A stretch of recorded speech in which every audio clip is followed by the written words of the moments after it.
حمدا كثيرا طيبا نحمده ونصلي ونسلم على رسوله النبي الأمين الحنين المكين الرؤوف الرحيم. أما بعد فأعوذ بالله السميع العليم من الشيطان اللعين الرجيم. بسم الله الرحمن الرحيم. رب اشرح لي صدري ويسر لي أمري واحلل عقدة من لساني يفقهوا قولي. قال الله تبارك وتعالى في القرآن المجيد والفرقان الحميد. ألف لام ميم ذلك الكتاب لا ريب فيه هدى للمتقين الذين يؤمنون بالغيب. وقال الله تبارك وتعالى في مقام آخر إن الله وملائكته يصلون على النبي يا أيها الذين آمنوا صلوا عليه وسلموا تسليما.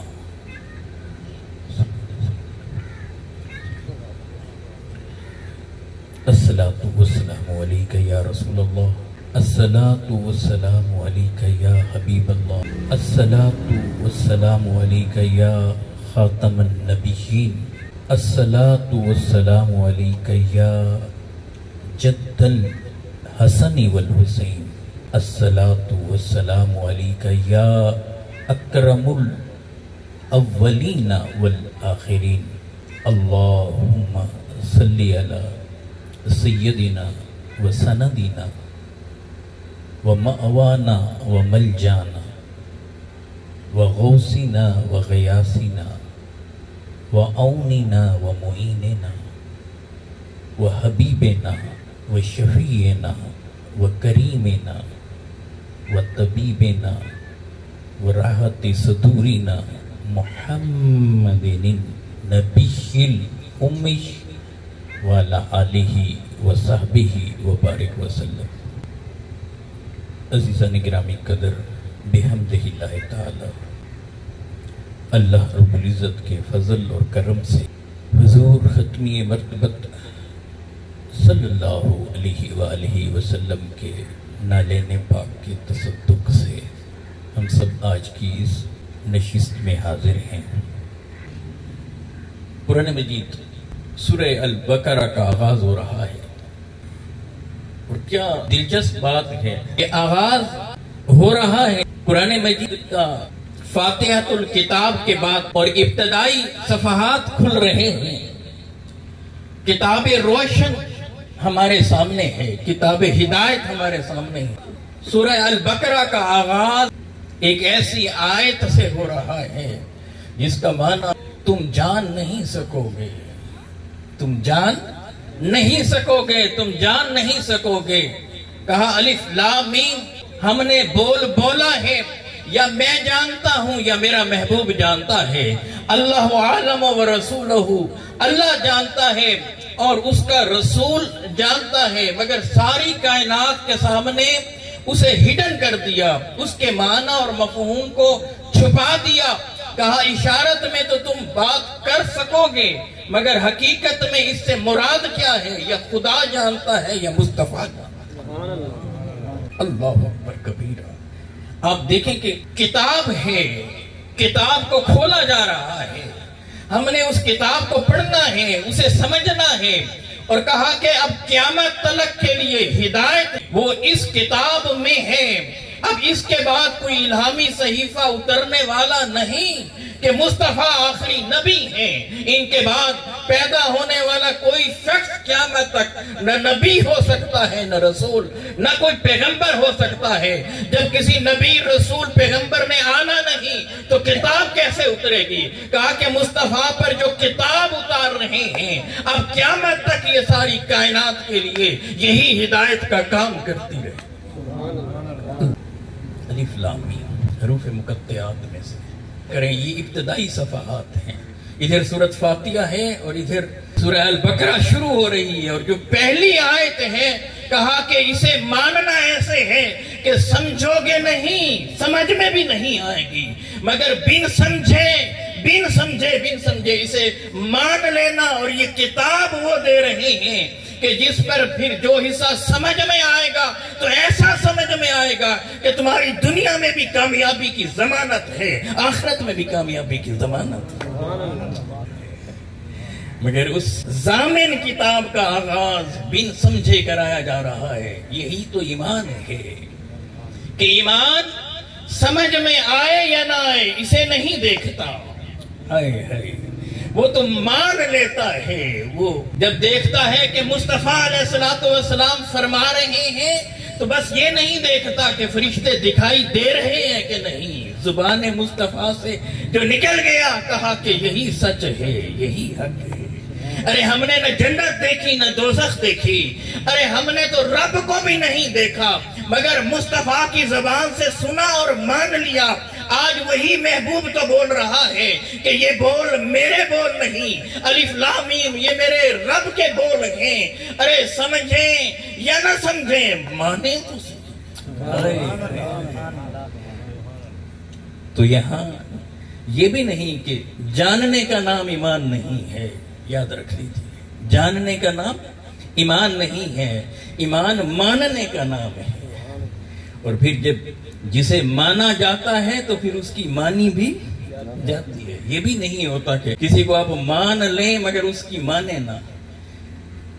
دوسرے نقطے کی طرف آتے ہیں، الف لام میم ذالک الکتاب لا ریب فیہ، یہ ہے وہ کتاب جس میں کوئی شک اور شبہ نہیں۔ ذالک الکتاب لا ریب فیہ، یہ ہے وہ کتاب جس میں کوئی شک اور شبہ نہیں، اس کتاب میں کوئی شک اور شبہ نہیں۔ مولا ابھی تو اس کتاب کے دوسرے پیج پہ ہوں، ابتدائی صفحات ہیں، ابھی تو ورق بھی نہیں پلٹا، آگے اتنی بڑی کتاب ہے 30 پارے، ابھی 113 صورتیں باقی ہیں سورۃ فاتحہ کے بعد، 114 ٹوٹل ہیں نا، ابھی الحمد کے بعد اب البقرہ شروع ہے۔ ابھی تو 113 صورتوں کو میں نے ابھی آگے پڑھا ہی نہیں۔ مولا تو ابھی سے کہہ رہا ہے اس میں کوئی شک اور شبہ نہیں۔ ہائے اب دنیا کی کوئی کتاب پڑھتے، فزکس پڑھیں، کیمسٹری پڑھیں، آرگینک پڑھیں، ان آرگینک پڑھیں، آسٹرونومی پڑھیں، اب بیالوجی، باٹنی، دنیا کی کوئی کتاب پڑھیں، جب تک آپ اسے سٹڈی نہیں کر لیتے اس وقت تک آپ اس کے بارے میں رائے قائم ہی نہیں کر سکتے، رائے قائم کر ہی نہیں سکتے، آپ بتا ہی نہیں سکتے۔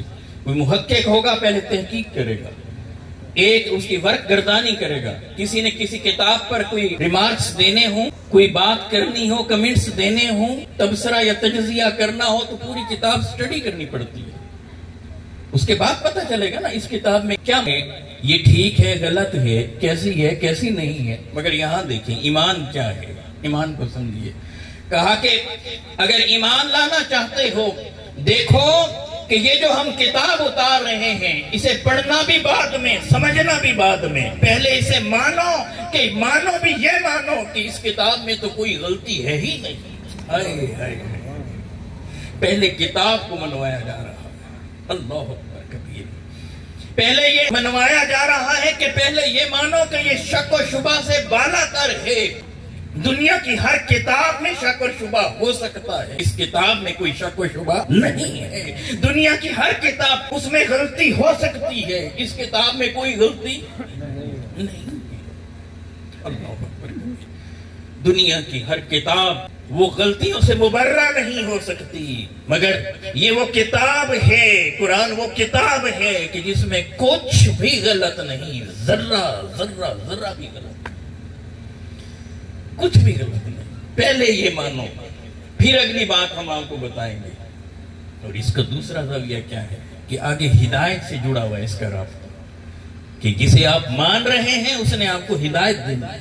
ابھی تو کتاب کی بات ہو رہی ہے، یاد رکھیں، ابھی کتاب منوائی جا رہی ہے، یاد رکھیں اس نقطے کو، ابھی کتاب منوائی جا رہی ہے۔ وہ کتاب کس پر اتر رہی ہے ابھی اس کا تذکرہ اللہ نے چھپایا ہوا ہے۔ ابھی تو خوشبو کو منوایا جا رہا ہے. وہ جو گلاب ہے جس کے پردوں میں وہ ساری خوشبو چھپی ہے اس کا تو ذکر ہی نہیں فرما رہا. خوشبو کو مان لو گے تو پھول کا انکار کیسے کر سکو گے؟ خوشبو مان لو گے تو ہمارے محبوب کے قدموں میں آنے سے تمہیں روک کون سکے؟ اللہ اکبر کبیرہ. ذالک الکتاب لا ریب فیہ. ایک زاویے سے اور آگے فرمایا ھدی للمتقین. متقیوں کے لیے ہدایت ہے. مولا تو کہتا ہے یہ ساری کائنات کے لیے. ھدی للعالمین، یہ تو عالمین کے لیے ہدایت ہے. تو فرماتا ہے کہ یہ ساری انسانیت کے لیے اس میں ہدایت ہے. ھدی للناس، مگر یہ کیا ہوا؟ کتاب کے آغاز میں ہی تو فرما رہا ہے ھدی للمتقین، متقیوں کے لیے ہدایت ہے. کہا نا پہنچے نہیں ہو، پہنچے نہیں، ابھی اس کے اندر تم اترے نہیں، تمہیں سمجھ نہیں آئی ایمان کی حقیقت. کہا یہ ہے تو ساری کائنات کے لیے ہدایت، سارے انسانوں کے لیے ہدایت، مگر سارے انسانوں میں سے ہدایت صرف وہ پائے گا جس کا دل پاک ہوگا، جس کے دل میں تقوی ہوگا، اسے ہم نور ہدایت عطا کرتے ہیں. تو سبھی کے لیے ہدایت ہے. دیکھیں نا، شدت کی گرمی ہو، شدت کی پیاس ہو، فریج بھی سامنے ہو، ٹھنڈا پانی بھی اس میں رکھا ہو، ایک شخص اٹھ کر پانی وہاں سے لے نہ اور پیے بھی نہ، اور پھر یہ کہے میں پیاسا ہوں، پھر آپ اسے پانی بھی دیں، وہ پانی بھی پیچھے کر دے، پھر بھی کہے میں پیاسا ہوں پیاسا ہوں. آپ اسے کہیں بابا پی لیں، وہ کہہ نہیں میں نے پینا بھی نہیں، میں پیاسا ہوں میں پیاسا ہوں.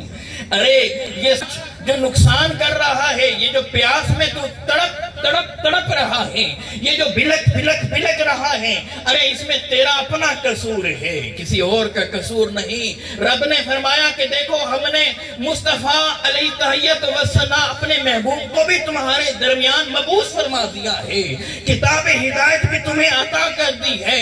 اب جب تم خود اسے مانو گے نہیں اور پھر یہ کہو گے کہ نجات دنیا میں بھی نہیں مل رہی، آخرت میں بھی نہیں مل رہی، ارے تمہارا قصور ہے. اور ایک زاویے سے اور بھی اسے دیکھ لیں. اب دیکھیں دودھ ہوتا ہے، گوالا آتا ہے دودھ دینے کے لیے، ایک ہی لائن ہے، ایک ہی سٹریٹ ہے، ایک ہی گلی ہے، دو گھر ہیں، اس نے دونوں میں بیل دی. جلدی تھی اسے، دونوں کے گیٹ پر آ کر اس نے بیل بجا دی تاکہ جلدی سے یہ دودھ لے لے. تو دونوں گھروں میں سے دودھ لیا گیا. اب ایک جو گھرانہ تھا جب اس میں وہ دودھ گیا تو پھٹ گیا، دودھ خراب ہو گیا. وہی دودھ تھا مگر باقی سب گھروں میں جہاں وہ پہنچا تھا وہاں خراب نہ ہوا. تو وجہ کیا تھی؟ وجہ یہ تھی دودھ ٹھیک تھا مگر جس برتن میں لیا گیا باقی سب کے برتن صاف تھے، جن کا برتن میلا تھا، جن کا برتن خراب تھا، جن کا برتن صاف نہ تھا، جب اس میں دودھ کو ڈالا گیا تو دودھ تو ٹھیک تھا مگر سارا دودھ کیا ہو گیا؟ خراب ہو گیا. میرے رب نے کہا کہ اے انسانوں دیکھو کہ میرا مصطفیٰ یہ بھی سراپا سراپا سراپا ہدایت ہے. میری کتاب یہ قرآن سراپا سراپا سراپا ہدایت ہے، مگر ہدایت ان لوگوں کے لیے ہے جو اپنے دل کے برتن کو صاف کر کے آتے ہیں، پاک کر کے آتے ہیں، جن کے دل میں کفر اور شرک کی غلاظت ہوگی، گندگی ہوگی. یہ ہم ہدایت وہاں بھی بھیج رہے ہیں مگر وہ ہدایت انہیں فائدہ کیسے دے جب من ہی میلا ہے، جب دل ہی میلا ہے. ارے پہلے دل کو پاک صاف تو کرو. کیسے کریں مالک؟ کہا کہ آیات کی تلاوت کرنے میرا محبوب آیا ہے، تمہارا تزکیہ کرنے میرا محبوب آیا ہے. جب یہ دو کام ہو جائیں گے تو پھر میرا محبوب جب تمہیں کتاب سکھائے گا، وَيُعَلِّمُهُمُ الْكِتَابِ. ارے میرے مصطفیٰ کو چھوڑ کر جو جو کتاب پڑھے گا، جو جو کتاب سیکھے گا، اگر مصطفیٰ کو چھوڑ کر اس کتاب کو پڑھتا رہا، قیامت تک بھی پڑھتا رہے، ہدایت مل نہیں سکتی. اور جو مصطفیٰ کے قدموں میں آئے، ارے ساری کتاب بھی نہ پڑھ پائے مگر ہدایت لے جائے لے جائے لے جائے۔ ہدی للمتقین، یہ وہ لوگ ہیں متقی، ان کے رابطے عرش والے سے ہیں، خدا سے ہیں، مولا سے ہیں، اللہ سے ہیں، اور ادھر ایک طرف کا مولا سے، رب سے، اللہ سے ان کا رابطہ، اور ادھر یہ مصطفیٰ کے قدموں میں ہیں، ادھر یہ مدینہ کے اندر جانے والے ہیں، یہ گنبد خضرا کو تکنے والے ہیں، یہ جانتے ہیں کتاب اس کی ہے، کلام اس کا ہے، مگر اترا تو مصطفیٰ پر۔ نعرہ تکبیر، اللہ اکبر، نعرہ رسالت، نعرہ حیدری، نعرہ تحقیق۔ دیکھیے سمجھایا جا رہا ہے ذالک الکتاب، یہ ہے نا وہ کتاب جس میں کوئی شک و شبہ نہیں ہے کیا؟ ہدی للمتقین، اہل دل کے لیے ہدایت، اہل تقوی کے لیے ہدایت، اہل ایمان کے لیے ہدایت، خدا کو ماننے والے اور مصطفیٰ کو ماننے والے اس کے لیے ہدایت، خدا اور مصطفیٰ سے محبت کرنے والے کے لیے ہدایت، اللہ اور اللہ کے محبوب سے عشق کرنے والے کے لیے ہدایت۔ کہ ہو نہیں سکتا کہ بندہ متقی ہو اور خدا سے عشق نہ کرے یا اس کے مصطفیٰ سے عشق نہ کرے، وہ بندہ متقی نہیں ہو سکتا۔ قرآن اور حدیث کے سٹرانگ ریفرنسز کے ساتھ آپ سے بات کر رہا ہوں، ہلکی سی جھلک نہیں۔ قرآن کہتا ہے مومن کے بارے میں، فرمایا والذین آمنوا اشد حبا للہ، کا ایمان والے، مومن ایمان والے وہ ہوتے ہیں جو اللہ سے شدت سے محبت کرتے ہیں۔ یاد رکھیے گا اس نقطے کو، آج کے پیغام کو یہاں سے لے کر اٹھیں۔ مومن وہ کمزور مومن ہے جو صرف اللہ سے محبت کرتا ہے، وہ کمزور ہے۔ قرآن کہہ رہا ہے مومن کیسا ہوتا ہے؟ والذین آمنوا اشد اشد اشد حبا للہ، کہا کہ مومن وہ ہوتا ہے صرف اللہ سے خالی خولی محبت نہیں کرتا، شدت سے محبت کرتا ہے۔ ذرا ذہن میں رکھیے گا اس بات کو، محبت میں شدت آ جائے، شدید ہو جائے تو عشق بن جاتا ہے۔ تو مومن اللہ سے بھی عشق کرتا ہے، محض محبت نہیں کرتا، شدید محبت کرتا ہے، اتنی محبت کرتا ہے کہ اس کی خاطر اپنی جان کو ہتھیلی پر رکھ کر آ جاتا ہے اور پھر بولتا ہے جان دی ہوئی تو اسی کی تھی، حق تو یہ ہے کہ حق ادا نہ ہو۔ یہ مومن ہے، محض محبت نہیں کرتا۔ والذین آمنوا اشد حبا للہ، مومن اللہ سے شدید محبت کرنے والا ہوتا ہے۔ ادھر آقا علیہ السلام نے فرمایا متفقن علیہ حدیث، لا یؤمن احدکم حتی اکون احب الیہ من ولدہ وولدہ والناس اجمعین، اور کما قال صلی اللہ علیہ وآلہ وسلم، فرمایا تم میں سے کوئی شخص اس وقت تک مومن نہیں ہو سکتا جب تک اپنے والدین، اولاد، حتیٰ کہ سب انسانوں سے بڑھ کر مجھ سے محبت نہ کرے۔ اب اس حدیث کے اندر سے صرف ایک نقطہ سمجھ لیں، یہاں یہ نہیں فرمایا کہ جیسے والدین سے محبت کرتے ہو ویسی محبت مجھ سے کرنی ہے، جیسے اولاد سے محبت کرتے ہو ویسی محبت مجھ سے کرنی ہے، نہیں، والدین سے جیسی محبت کرتے ہو اس سے بھی بڑھ کر، اولاد سے جیسی محبت کرتے ہو اس سے بھی بڑھ کر، حتیٰ کہ مخلوق میں سے کسی سے تو محبت کرتے ہوگے، انتہا پر کرتے ہوگے، کہا نہیں، ساری انسانیت اور ساری مخلوق سے بھی بڑھ کر جب تک مصطفیٰ سے محبت نہ کرے اس وقت تک وہ مومن ہو نہیں۔ تو اب تو بات سمجھ میں آ گئی، محبت اگر حد میں ہے تو محبت ہے، اور اگر حد سے بڑھ کر کرنی ہے تو عشق بنی۔ ادھر دیکھیں، والدین جیسی نہیں، اولاد جیسی نہیں، مخلوق جیسے نہیں، انسانوں جیسے نہیں۔ ارے ماں باپ کو کتنا چاہتے ہیں، ان کے بغیر ہم رہ نہیں سکتے، اولاد کو کتنا چاہتے ہیں، ان کے بغیر ہم رہ نہیں سکتے۔ ارے انسانوں میں سے کوئی وہ بھی ہوتا ہے کہ جہاں ہم دم بھرتے ہیں کہ اس کے بنا ہم رہ نہیں سکتے، تو کہا تم جن کے بنا نہیں رہ سکتے ویسی محبت نہیں چاہیے۔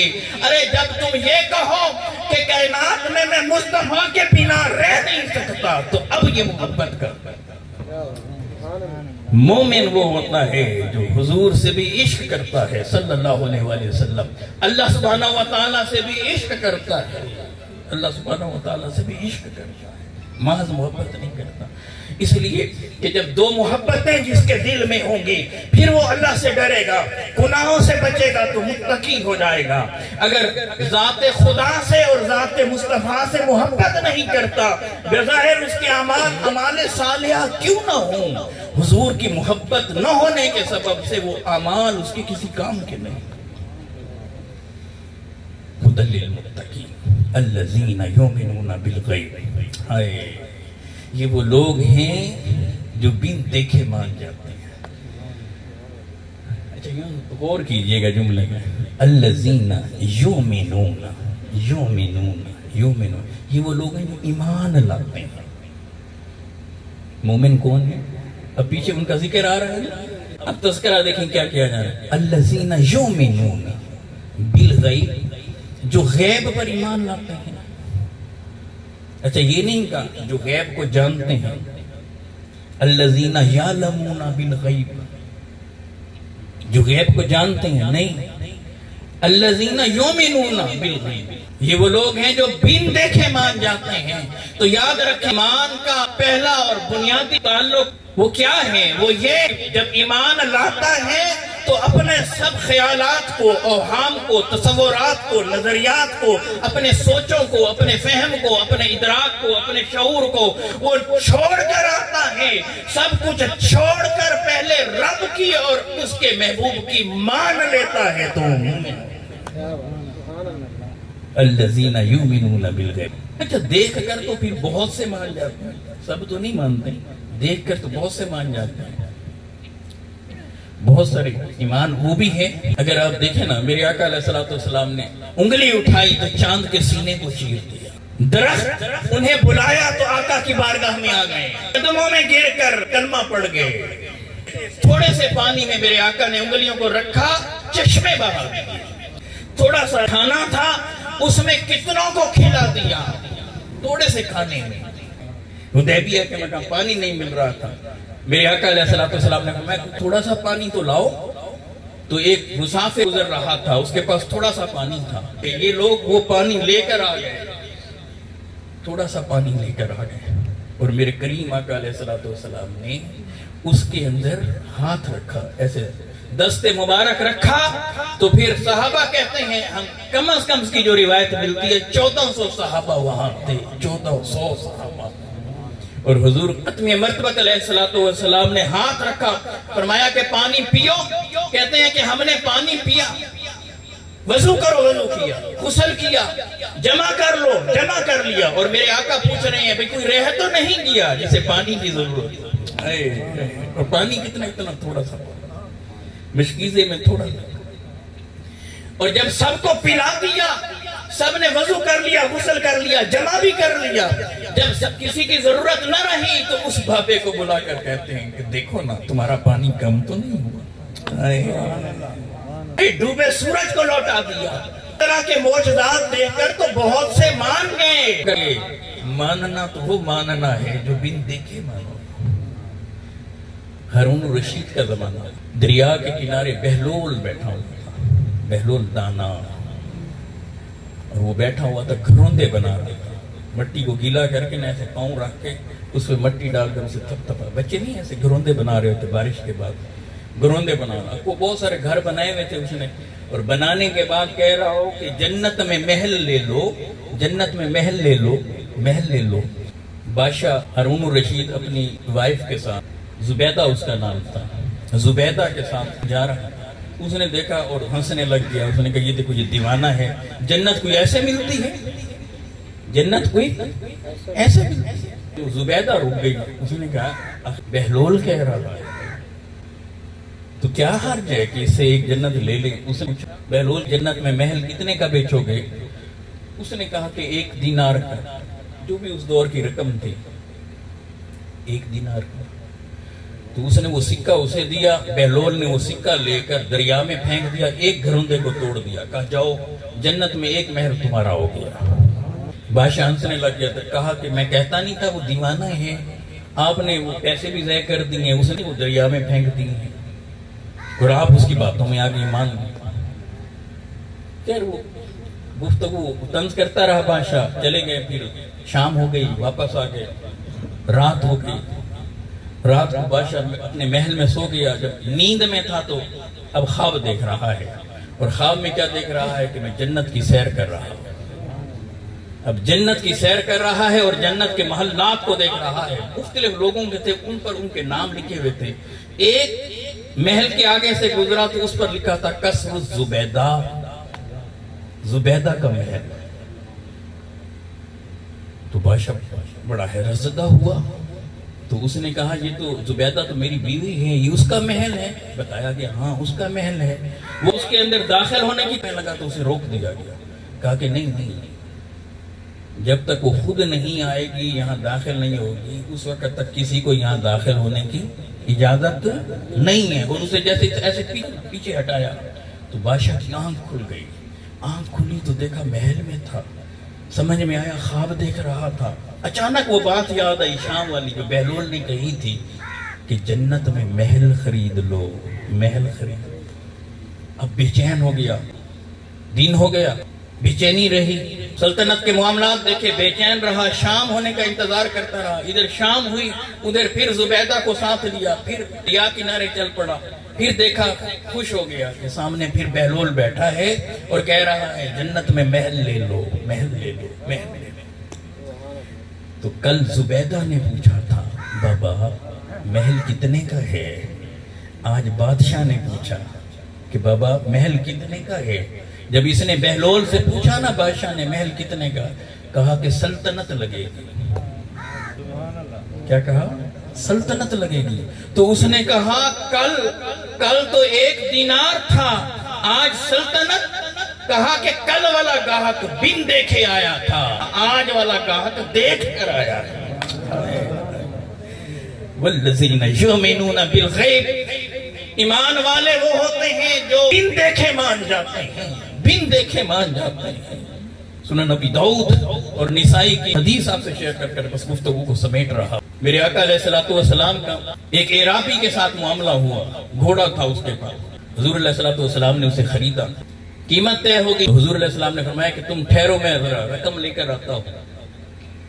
اتنے میں کوئی اور شخص آ گیا اور اس نے آ کر اس کی قیمت کو بڑھا دیا. مختلف طرق سے یہ روایت ہے. تو حضور علیہ السلام تشریف لائے تو دیکھا کہ اس نے اس گھوڑے کو آگے کسی کو جس نے قیمت زیادہ لگائی تھی اسے جب ایک دفعہ سودا طے پا جائے تو اس پر پھر بولی دینی ہی نہیں چاہیے. تو آقا علیہ السلام آئے تو دیکھ اسے دے رہا ہو. حضور علیہ السلام نے فرمایا کہ تیرا تو میرے ساتھ معاملہ ہو چکا ہے، سودا طے پا چکا ہے.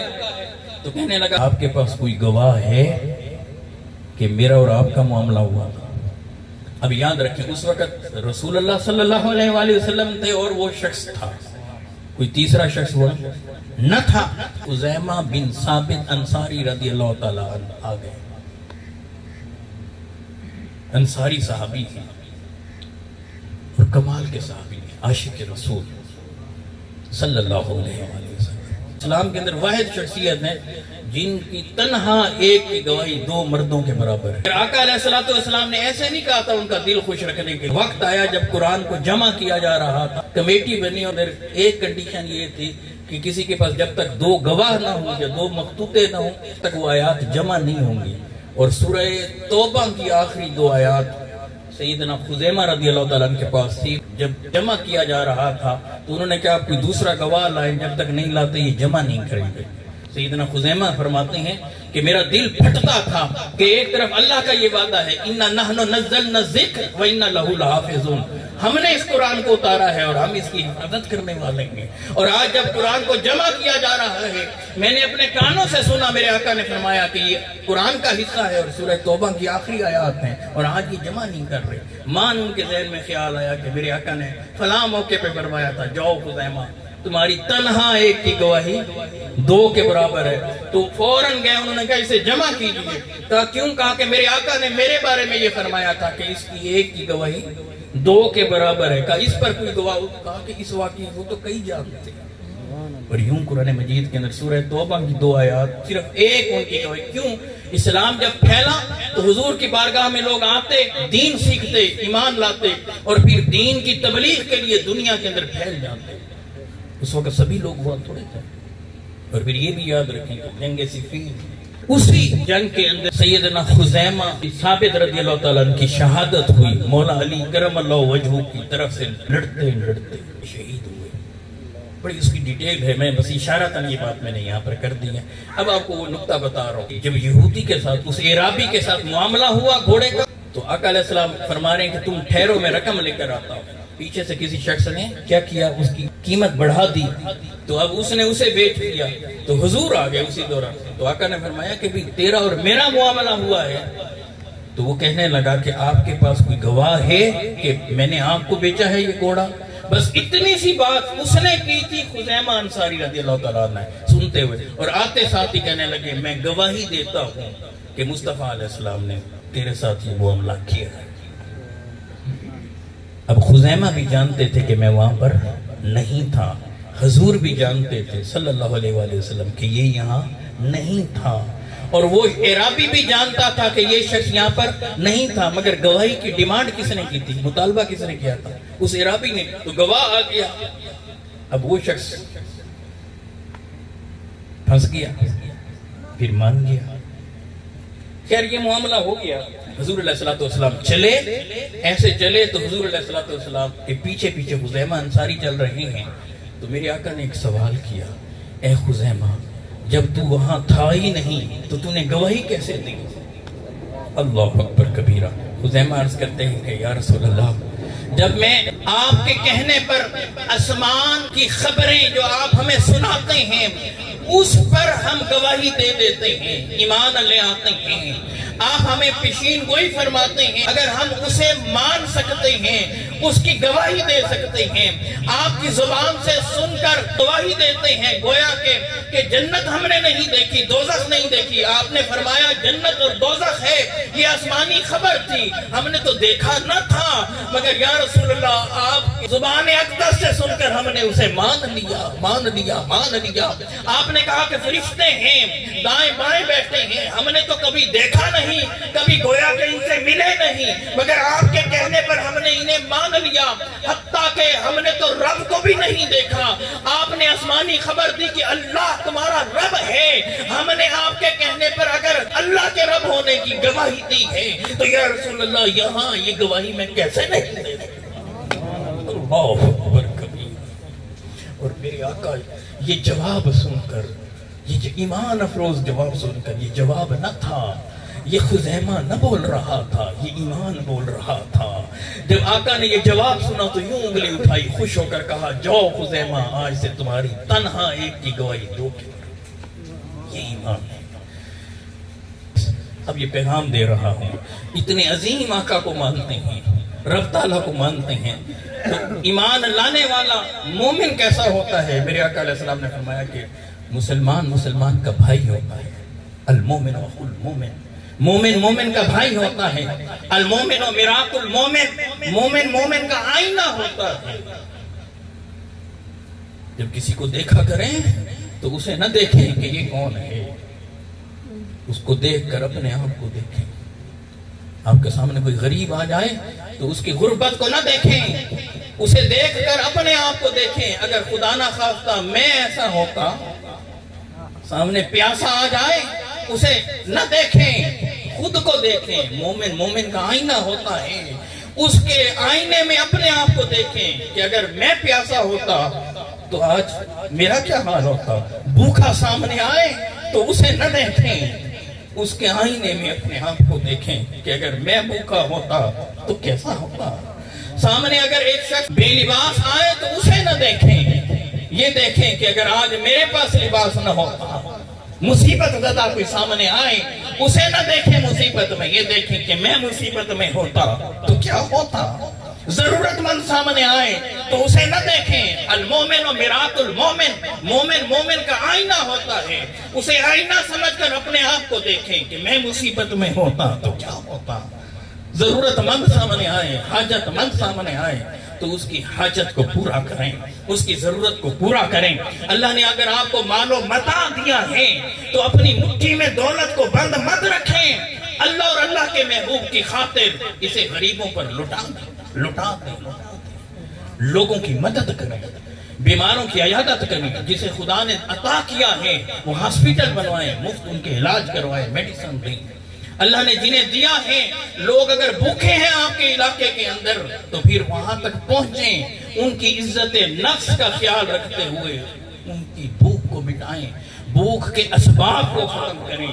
انہیں ایسا بزنس کر دیں کہ کل جب قیامت کے دن رب کے سامنے کھڑے ہوں اور سامنے میرے محبوب مصطفیٰ بھی کھڑے ہوں اور اللہ ہمارے نامہ اعمال کو دیکھے کہ یہ مصطفیٰ کا غلام ہے, لوگوں کی زندگیوں کو بدل کر آ رہا ہے, لوگوں کی مدد کر آ رہا ہے.